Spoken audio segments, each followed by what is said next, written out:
दिमाग बड़ा ही interesting subject है क्योंकि वो है ही इतना चमत्कारिक। एवरेज 1300-1400 ग्राम के अपने दिमाग में 100 बिलियन से भी ज़्यादा न्यूरॉन्स की बस्ती बसी हुई है। मुझे तो आज तक ये भी कंफर्म नहीं था 100 बिलियंस पर कितने जीरो होते हैं। मानव जाति ने अपने आप को इस तरीके से डेवलप किया है कि वो हवा में उड़ सकता है, गहराई में जा सकता है, हजारों किलोमीटर दूर कम्युनिकेशन कर सकता है, ऐसी अनगिनत चीजें वो कर सकता है। लेकिन अपना ये दिमाग उसे आज तक मानव पूरी तरीके से समझ नहीं पाया है, और जितना भी समझ पाया है वो ज्यादातर अंदाजे के भरोसे पे है, पक्का नहीं है।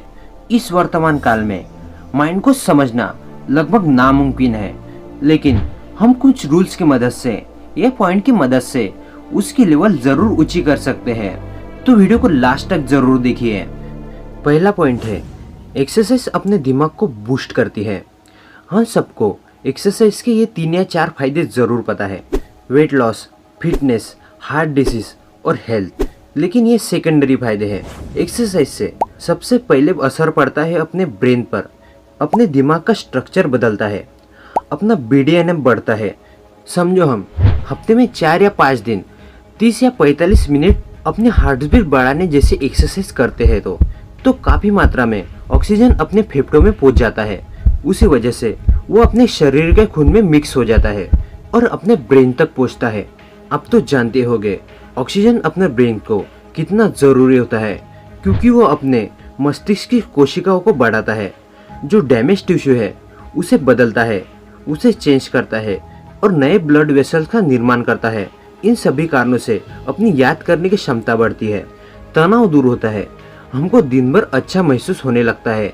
अब एक्सरसाइज तो बहुत है, जिम में जाना, रनिंग करना, स्विमिंग करना, ये सारी एक्सरसाइज का दिमाग पर असर होता है। लेकिन अल्टीमेट फायदा अपने दिमाग को एरोबिक एक्सरसाइज से होता है। आपने नोटिस किया होगा, अगर आप एक्सरसाइज करते हैं तो हमारे दिमाग में हल्कापन महसूस होता है, दिन भर अच्छा लगने लगता है, हेल्थ तो अच्छी रहती है, उसके साथ साथ शरीर की लवचिकता भी हम में आती है। दूसरा पॉइंट है मेडिटेशन। आज की इस पूरी दुनिया में मानो अपने आप से ही तंग आ रहा है, क्योंकि मन की एकाग्रता किसी के पास नहीं है।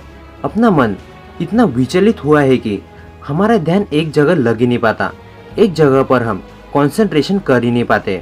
आपने देखा होगा कुछ हिंदू धर्मगुरु और बौद्धिक भिक्षु घंटों तक ध्यान करते हैं। ऐसा माना जाता है कि लगातार ध्यान करने से भगवान को पाया जा सकता है और पूरा जीवन चिंता मुक्त जिया जा सकता है। लेकिन हमको भगवान को तो पाना नहीं है और ना ही पूरे दिन तक मेडिटेशन करना है, वो हम कर भी नहीं सकते। हमारे लिए दिन में 15 या 20 मिनट का मेडिटेशन काफ़ी हद तक फायदेमंद साबित हो सकता है। अगर हम मेडिटेशन करने बैठते हैं, उसके 2 या 3 मिनट बाद ही हमारे दिमाग में केमिकल रिएक्शन होनी शुरू होती है।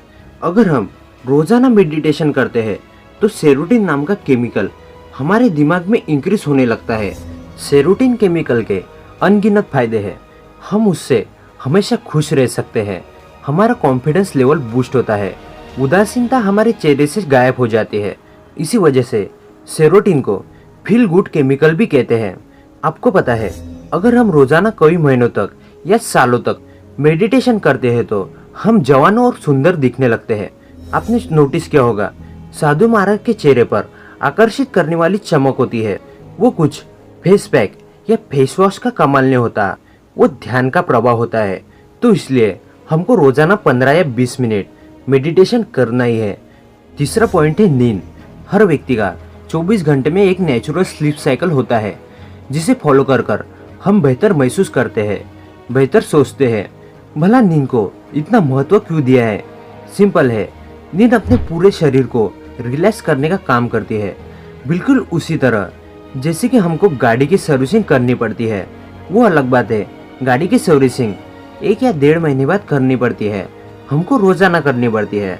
बिना सर्विसिंग के गाड़ी चलती है, लेकिन गाड़ी का परफॉर्मेंस, एवरेज और इंजन खराब हो जाता है। बिल्कुल उसी तरह अपने माइंड को और बॉडी को रोज सर्विसिंग चाहिए, तभी हम अच्छे से काम कर पाएंगे। नींद में अपना माइंड बातों को स्टोर करते रहता है। ज़्यादातर लोगों को लगता है नींद एक टाइम पास है, 3-4 घंटे सोने के बाद सोने का कोई काम नहीं। लेकिन नहीं, हर कॉमन व्यक्ति को 24 घंटों में 6 या 7 घंटे नींद लेनी चाहिए, नहीं तो हमारा दिमाग अच्छे से काम नहीं कर पाएगा, हमारा फोकस कम हो जाएगा, हमारी मेमोरी लॉस हो जाएगी। चौथा पॉइंट है ओवर थिंकिंग। आज के जनरेशन में आदमी को सबसे ज़्यादा पागल करने वाली चीज़ है ओवर थिंकिंग। विचार कोई गलत बात नहीं है, लेकिन वही विचार कुछ ज़्यादा ही हद तक बढ़ जाता है तो आदमी को पागल करने लगता है। ओवर थिंकिंग करने वाले लोग पास्ट के बारे में सोचते हैं या तो फ्यूचर के बारे में सोचते हैं, वो कभी प्रेजेंट में रहते ही नहीं। ओवर थिंकिंग से ब्रेन डैमेज तो होता ही है, उसके साथ साथ टाइम भी वेस्ट होता है, हम पूरी तरह से कॉम्प्लेक्स हो जाते हैं।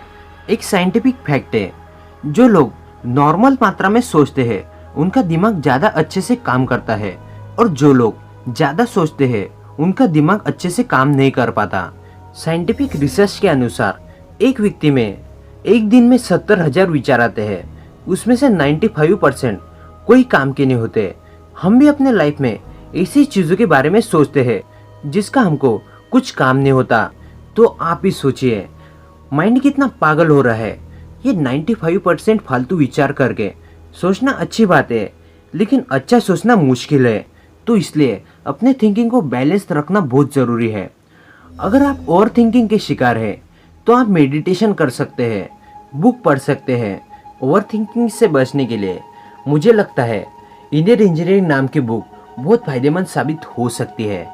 तो इसलिए आप अगर ज़्यादा सोचते हैं तो आप उस बुक को पढ़ सकते हैं। तो चलिए वीडियो को करते समाप्त। अगर कभी आपको ये वीडियो अच्छी लगी होगी तो वीडियो को लाइक ज़रूर कर दें और चैनल को सब्सक्राइब भी, ताकि मैं आप तक ऐसी बुक नॉलेज वाली वीडियोस भेज सकता हूँ